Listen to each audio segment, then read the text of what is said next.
Desde la época prehispánica, aquí en el istmo de Tehuantepec, en el estado de Oaxaca, sur de México, se reconocen tres géneros: hombres, mujeres y mushes. Pero ¿cómo definir mushe?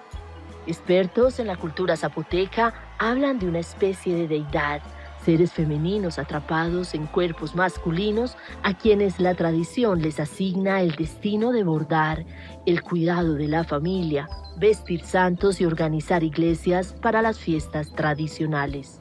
Somos igual que a las otras gentes. Nosotros somos más alegres, tenemos libertad, tenemos ese encanto. Según cuenta la leyenda, Vicente Ferrer, el santo patrón de Juchitán, llevaba 3 bolsas, una con semillas femeninas, otra con semillas masculinas y una última, donde las 2 estaban mezcladas. La tercera bolsa se rompió en Juchitán y esa es la razón por la cual aquí habitan tantos mushes. Más allá de la leyenda, del arraigo y la tradición, la discriminación educativa, laboral y social, la homofobia y los crímenes de odio han permeado la realidad de esta comunidad heterogénea. Creen que es el paraíso mushe en el istmo de Tehuantepec y es mentira. Es muy difícil ser una mujer trans y mushe, aparte, doble estigma, ¿no? Ser indígena y ser mushe y ser discriminada en tu propio pueblo. Hoy en Fuerza Latina, Jocelyn Sosa, activista, y Alex Orozco, dramaturga, nos sumergen en la compleja realidad mushe. Jocelyn desde la solidaridad y la militancia por la vida, y Alex desde el arte, buscan denunciar la homofobia que condena a su comunidad a la precariedad y al olvido. Si un día ya no llamo a casa, si un día no sabes de mí, busca. Bienvenidos al istmo de Tehuantepec y a la misteriosa realidad mushe. Jocelyn, ¿cuál es el secreto? 35, 40 grados de temperatura y estar así deslumbrante, bella, preciosa, ¿cómo lo logran? Pues fíjate que tener el traje típico de mi pueblo, pues sí es un poquito estresante, ¿no? Porque pues la textura de la tela pues es diferente al algodón. Pero ya nos acostumbramos al vestir así y pues, ¿qué le hacemos, no? ¿Cómo era Jocelyn cuando era pequeña? El haber crecido con mis hermanos que eran machistas, pues era muy difícil, ¿no? Desarrollarte. ¿Cuántos hermanos tiene? Éramos 10. ¿Cuántas mujeres? Somos 4 mujeres, conmigo y con mi hermana la sombra. Ok. Somos 6, ¿no? Porque nos identificamos como tal. Me preguntabas de mi niñez, pues sí fue un poquito como mal, porque pues yo me fui muy pequeña de la casa, el trabajo pues no es lo mismo cuando que tienes una condición diferente o traes una identidad, ¿no? Que todavía yo no lo había descubierto como tal, pero sí es muy lastimoso una mushendad, ¿no? Se podría decir, cuando vienes a descubrir. ¿Cuándo te diste tu cuenta que eras mushe? Como a los 8 años. ¿Simplemente sentías una Ajá, diferencia? Una diferencia, sí. Para mí lo femenino es padrísimo, ¿no? Que es lo mismo ver a un chico, ¿no? Claro, claro. ¿No? Porque tienes esa la miradita de la atracción masculina. Pero es muy difícil, fíjate, porque hablan mucho de lo mushe, pero como lo maquillan, ¿no? Es romantizado. Claro, la idea que uno tiene desde afuera es que ustedes representan una especie de deidad para la comunidad, que sus padres y sus madres van a estar siempre profundamente orgullosos de tener una hija mushe, pero ¿cuál es la realidad? Pues la violencia. La violencia siempre se genera en la familia. En la familia, en los hogares, en el núcleo familiar, en diferentes estados de la República. Creen que es el paraíso mushe en el istmo de Tehuantepec y es mentira. Es mentira, porque si fuera así no estuvieran matando a mis compañeras mushes, a mis hermanas trans, que cada día más muertes. Es muy difícil ser una mujer trans y mushe, aparte, doble estigma, ¿no? Ser indígena y ser mushe y ser discriminada en tu propio pueblo. Jocelyn, entonces, ¿podría decirse que mushe es que sientes atracción, este deseo por lo femenino, digamos, por sentirse femenina, pero que tiene sangre indígena? Así es. Fíjate que mucha gente puede ser chihuahua, que hay gente que es indígena, pero que es trans. Ok, ¿no? Que hablan o que tienen una lengua materna. Igual como con lo mushe, que desde que vienes ya creciendo allá, va a ser mushe. O ok, sea, ya te están etiquetando porque es una etiqueta. Y lo peor del caso es que dicen, es que él me va a cuidar, él va a ir al molino. Si se va a casar la hermana, es que tu hermana me va a dar hijos, me va a dar nietos. Tú no. claro, O el hétero, ¿no? El hermano claro. que es el machín de la casa y que diga él es el, ¿no? Pero tú te vas a quedar con todos los roles que no te corresponde porque eres parte también de ellos. Claro. Por eso te decía al principio, o sea, la peor discriminación es desde el núcleo familiar. Jocelyn, entonces tú dices a los 9 años, me descubro o me declaro y me identifico parte trans y mushe por mis raíces, por mi sangre indígena. ¿Qué pasa a partir de ese momento? ¿Cómo lo vive, por ejemplo, tu familia? Al principio fue muy difícil porque te decía que tuve unos hermanos que se drogaban, o sea, consumían drogas y era muy difícil estar con ellos porque te golpeaban, o sea, vivía violencia según uno lo decía, pues es que natural. Como un bullying familiar. A mí me gusta ser muy sincera en este tipo porque pues trabajo en estos temas, ¿no? De que tratar de sensibilizar a las personas que violentan a sus hijos, a sus Porque es hijas. una realidad. Exactamente. De hecho, te decía que en su momento que ejercí el trabajo sexual, haces cosas que dices, lo hago por la familia, lo hago por mis hijos, porque luego adoptamos hasta eso roles que no nos corresponden, como te digo. O sea, fui papá y mamá. ¿Por qué? Porque falleció mi hermano y nos dejó a sus hijos. Te sientes como en una obligación que no te corresponde criar a unos hijos que no son tuyos. Wow. Y te sientes mamá, ¿por qué? Porque pues no vas a tener hijos tú, pero lo vives como real. Decir es que yo me siento como mamá y a la vez papá cuidando a mis sobrinos. Me imagino que son sentimientos contradictorios, sin negar que pueda sentir un amor enorme por esos niños y esas niñas. Sí, es que fíjate que sin ser mamá, lo vives como tal. Claro, ¿no? con todo lo que implica. Claro, comprarle la ropa, ir a las juntas de las escuelas porque me tocó. Trasnochar cuando se enferman. Y las quejas, llevarlos al doctor. Esas son historias de vida que me fortalecen, fíjate. Claro. Entonces vives la musheidad con dificultad, violencia por parte de tus hermanos, de tu mamá y tu papá también, ¿o no? No, mi mamá, fíjate que fue mi mejor amiga. Ah, Hasta el día que Dios la llamó a su lado. Hubo como una complicidad ahí con mi mamá. Padrísima, que donde quiera que esté en buen lugar. Nunca hubo un rechazo de ella. Nunca era de la fiesta, peinarla, arreglarla, comprarle su huipil. Sí, había como una amistad, ¿no? Ya no era tanto como mi mamá, porque yo le decía vieja, a mi vieja. Entonces, sí, lo más maravilloso que Dios me dio es a mi madre. ¿Y el papá? Desafortunadamente, mi papá perdió la memoria en un golpe, pero igual, se sentía muy orgulloso en ese momento que estaba acuerdo. Y les decía, ella es mi hija, ya ha salido en esto y en el otro. O sea, como presumiendo. Tú entonces haces tu transición, digamos, completa, a decir, soy Jocelyn y ya. ¿En qué momento? ¿A los 9 años o fue ya después No, un fue proceso? después. Yo estuve muy internado. Fui tremenda también, ¿eh? No me lo cosé. dudo. No. Fui muy de tener novios, Ah, pero pues me fui de la casa. ¿Qué hizo mi mamá? Me mandó a un internado. Pero fue peor para eso porque pues conoces chavos que no son ni de tu edad y que te manipula, que te hacen hacer cosas que tú no debes de hacer. Pues sufrir violación. en un internado de chicos. De chicos, de niños. Uy, Ahora, para meterte a bañar, ¿no? Esperar que salgan y tienes que mostrar todo tu cuerpo. O sea, es algo tremendísimo, es algo de que a nadie le deseo. qué violencia. Sí. Muy. Sí, mucha violencia física y verbal, que decías, ¿cómo puede ser posible que me... Pero en vez de que te caigas, te vuelves más fuerte. ¿Cómo sobreviviste a esa época en el internado? No, hay violaciones también. O sea, fuiste víctima de violación. Sí. ¿Quiere uno vivir en esas condiciones? Claro, es que tú dices, yo sufrí eso, pero yo no quiero que sufran otras personas lo mismo que yo. Lo puedes platicar como ahorita que estoy contigo. Yo me acuerdo y aquí en mi pueblo ejercíamos el trabajo sexual, teníamos una cuadra, una esquina, o el punto que le llaman luego. Porque tú saliste de ahí a ser trabajadora sexual. Así es. En aquel entonces no se llamaba así.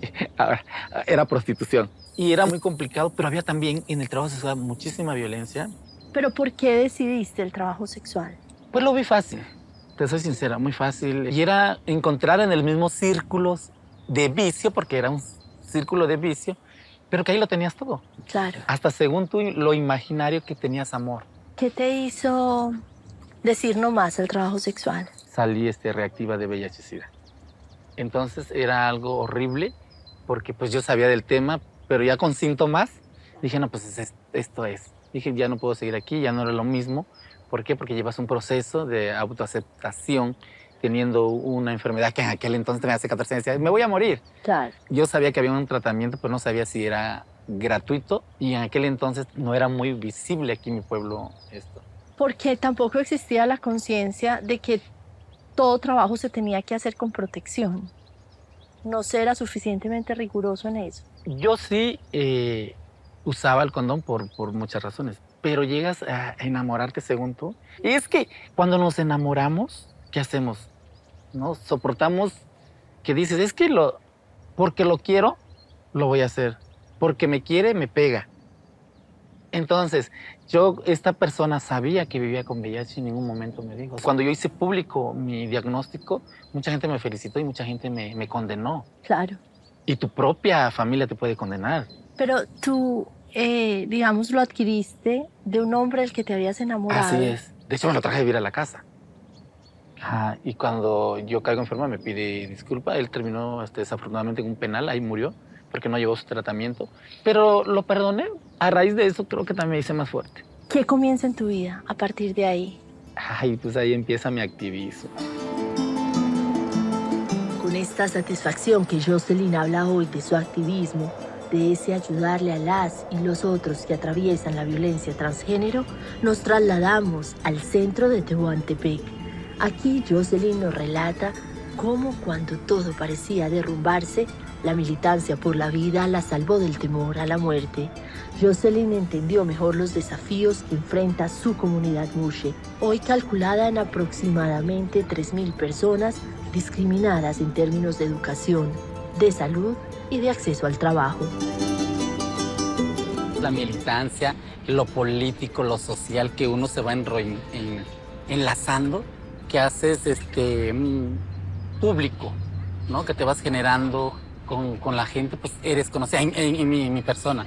Es muy conocida, que te salude la gente y que te reconozca el trabajo que has hecho a través de los años, ¿no? Y si yo te tuviera que preguntar hoy cuáles son esas causas urgentes que hay que abrazar en favor de la comunidad Mushe y de la comunidad en general LGTBIQ. Yo lo he pensado muchísimo. Creo que debe de haber trabajo para toda mi comunidad, que no sean rechazadas en los ámbitos públicos, porque todas tenemos derecho a tener trabajo digno y bien pagado, ¿no? ¿Por qué? Porque somos personas capaces de llevar un cargo público, político o profesional. ¿Cuál es la esperanza de vida de una mujer trans o una Mushe aquí en el Istmo? 30 años. Es la esperanza de Es la vida. esperanza de vida.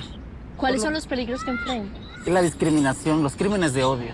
¿También contra las Mushes? Contra las Mushes, sí. Ha habido muchos asesinatos que han quedado en carpetazos y que no le dieron continuación. Las autoridades no han cambiado. La fiscalía queda que tienes que ser familia, y te lo comentaba, que debería de existir, que nosotras como no somos hermanas consanguíneas, pero somos hermanas por elección de una trans, ¿no? Poder rescatar el cuerpo de una compañera, de una hermana, es muy difícil porque no eres parte de...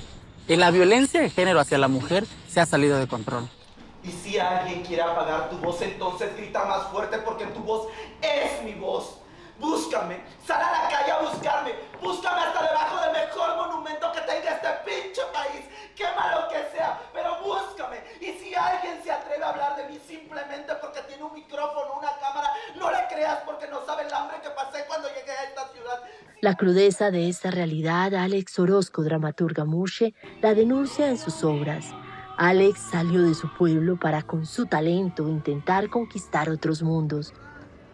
Mushe, que renunció al rol tradicional que le asigna la comunidad y que con arte le apuesta a desafiar el destino.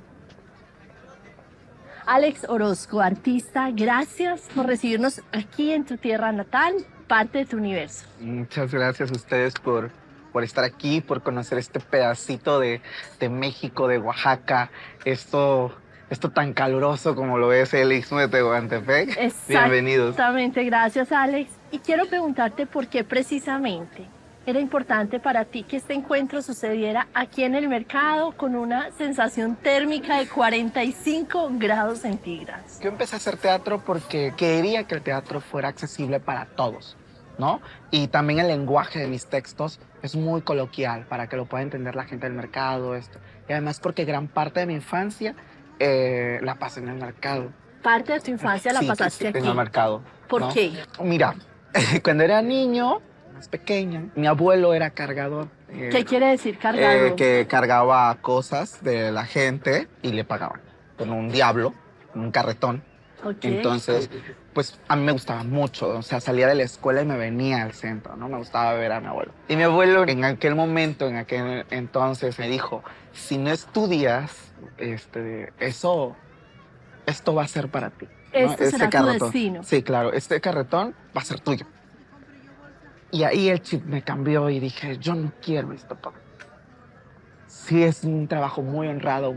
De ahí Muy se digno. pagó. Ah, claro, de Claro. ahí se pagó la primaria, la secundaria, la preparatoria del trabajo de mi abuelo. Ahí empecé a soñar de que quería ser actriz, ¿no? Y alguien en mi camino me dijo, no, vas a ser actor.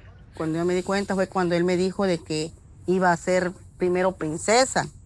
Entonces yo le dije, mira hijo, le digo porque pues tiene un padre que es muy enérgico. Entonces le dije, mira hijo, le digo, pues ¿cómo le hacemos? Pues ya a escondida, pues yo lo apoyé a él. Y ya él empezó a comprar sus cosas poco a poquito, pues yo lo apoyé en esa forma, pues, pero primero a escondidas. Y me decían, es que no te da vergüenza. Le digo, ¿por qué me va a dar vergüenza si eso me mandó Dios? Tengo entendido que las mushes se dedican al tejido, a la belleza, a cuidar a sus padres hasta el último suspiro. Quería ser una mushe y una mushe diferente. Diferente. Cuéntame eso. Mira, de entrada, las mismas mushes, ¿no? No, manita, tú ni te hagas ilusiones de que vas a ser artista. Cuando empecé con la carrera, había mushes que se burlaban de mí y decían, pobre soñadora, ¿no? En tu comunidad Sí, claro. hay muchas mushes. Sí, muchas, pero no todas terminan una carrera, ¿no? Entonces, en este caso, yo no solo estaba terminando una carrera, estaba haciendo una carrera distinta. No iba a ser maestra, no iba a ser, o sea, iba a ser actriz. Yo quería ser diferente, ¿no? Entonces, también para mis papás fue, ¿cómo va a ser actriz? No, el complejo de mi papá era, no, mijo, esos sueños son para la gente que tiene dinero, ¿sabes? No se puede, Alex, ¿no? No se puede porque tu destino es ser cargador. Tenía 19 años. Cuando yo dije, yo no me puedo quedar en Tehuantepec, yo no puedo ser igual que todos. Porque además empecé a trabajar en un bar. Y entonces ese bar me empezó a consumir y dije, estoy cayendo en lo que no quería. Y mis sueños y mis ganas, ¿dónde está esa superstar que quiere ser, no? ¿Qué era lo que no querías, Alex? Trabajar en un bar para toda mi vida. Aprender a bordar, a resignarme. Yo quería conocer el mundo. Por eso para mí cada triunfo, cada logro, digo, ¿me ha costado? Sí. ¿Lo volvería a hacer? Lo volvería a hacer. En mi desesperación, le hablé a una ambulancia. La mujer que daba los primeros auxilios me dijo que Brittany tenía 2 horas muerta. El tiempo que yo había tardado fuera de casa. El doctor que le hizo no sé qué cosa me dijo que no la tocaba. Que podía contagiarme de no sé qué porque sus defensas se habían bajado. En mi ignorancia yo no sabía de contagios. La policía llegó a la casa y me empezó a hacerme preguntas. ¿Cómo se llama? ¿De dónde es? ¿Cuántos años tiene? ¡Conteste! ¿Cómo se llama? ¿Cuántos años tiene? ¿De dónde es? ¿Cómo se llama? Brittany, su verdadero nombre. ¡El de hombre!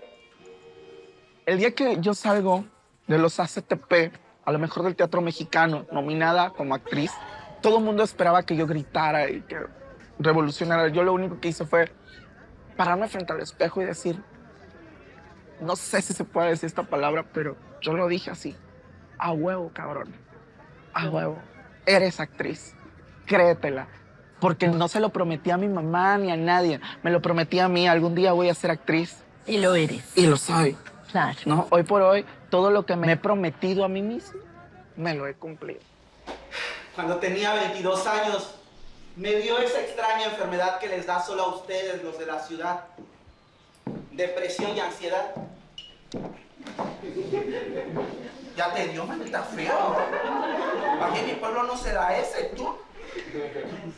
Con trapo mojado te lo quitan. Para mí, el día que ustedes llegaron a la función en Oaxaca, para mí llenar la locomotora, ver gente entre público, me llena que yo llegue a un lugar y que yo sea ahora Alex Orozco. Alex, en tu trabajo también hay como una militancia artística. Me conmovió profundamente en tu obra ver la historia reflejada. Sin duda, cientos o miles de mujeres o cientos y miles de mujeres trans que tienen que vivir una doble vida, que logran hacerse un espacio económico a costa de la felicidad. Y fuera de eso, que terminan sus días muy jóvenes. Mira, cuando nosotros abrimos el grupo de teatro, queríamos hacer un teatro distinto, un teatro de denuncia, un teatro que dijera las cosas crudas. Nosotros a nuestro público lo hemos acostumbrado de que vamos desde la sátira política, porque me he metido en problemas con los gobiernos por decir las cosas. Porque además he hecho uso y facultad de mi derecho a haber nacido hombre, de decir las cosas son así, y así, y así, y así, y así, y así, y así, y hay que denunciarlo, ¿no? Desde el cabaret, desde el teatro de cabaret he denunciado cosas. Esto está pasando en el gobierno, ¿no? El gobierno está haciéndonos esto. Y despertar a la gente desde el teatro. Yo empecé a escribir este tipo de historias trans cuando yo fui a ver una historia escrita por un hombre heterosexual y dije, no tienes idea de lo que estás hablando. Claro. Eso no es así como tú lo estás contando. Hay cosas que nosotros los cis jamás vamos a entender. Claro. Entonces, eso fue lo que yo dije, por esto tengo que escribir. Querida mamá Petra, espero que ahora que me veas, no me aborrezcas. Es que esta ciudad es tan grande que los sueños se transforman. Y los míos, esta ciudad, se los devoró. Mi preocupación es eso, que un día yo no pueda regresar a mi casa, ¿sabes? Últimamente Tehuantepec se ha vuelto más violento que antes. Cuando empecé a hacer la transición, vino lo más difícil, porque siendo varón me dejaban. Sí, que vaya, voy de gira, sí, que vaya. Ahora que hice la transición hace 5 años para acá, para ellos es, no, porque es niña. Claro. Y para ella, mis mamás, las dos, siempre dicen, ahora corres más peligro. Él a veces se molestaba o cuando le decíamos, mi hijo, ay, mamá, nos decía, no me cuidas más que a tus hijas, es que también eres parte, eres una hija también. Tal vez pensaba de que nosotros no lo queríamos.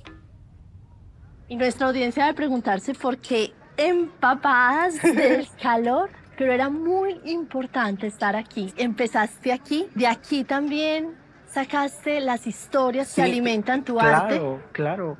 Lo primordial para mí en el teatro es que si una señora del mercado me va a ver, entiende el espectáculo, sepa de lo que estamos hablando. ¿Para qué ocupar todas esas palabras de diccionario? Yo no hago teatro para teatreros, ni para gente intelectual. Yo hago teatro para la gente, para el pueblo. Más que nada orgullosa porque lleva mi apellido. Ese es mi orgullo, ¿sí? O sea, no agarró el apellido de su padre, el mío, que lo está levantando.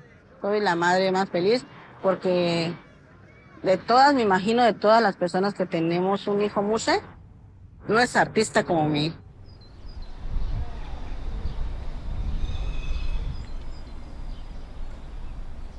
Si tú pudieras cambiar hoy una realidad, una sola, la que podría ser la diferencia para que las mujeres y las mujeres trans y los miembros de la comunidad LGTBI tengan en el Istmo una vida feliz y digna como merecen, ¿cuál sería? Creo que son 2 puntos muy importantes, el trabajo y la salud.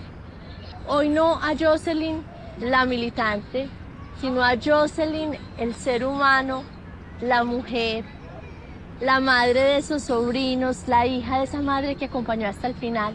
¿Qué sueño le falta por cumplir? Ser feliz, porque no hemos negado hay veces nosotras mismas la felicidad. Justo antes de partir, Jocelyn nos revela una de las realidades, en nuestro concepto, más difíciles del existir mushe. Cuando te mueres, no vas con tu identidad. Te van a cortar el cabello, o bien te vas vestido de hombre, pero no vas como tú te construyiste, como tú te has creado como una mujer trans. Te van a poner una guayabera, un pantalón negro y tus guaraches. Entonces, a una mushe la entierran como hombre. Como varones, como dicen ellos, como naciste, Así como naciste, así te vas a ir. Y con todo esto que me cuentas, Jocelyn, tú me dices que si vuelves a nacer, quisieras volver a nacer Mushe. Es donde dices, pero ¿cómo puede ser si ya viviste todo esto? Pero lo quiero volver a vivir.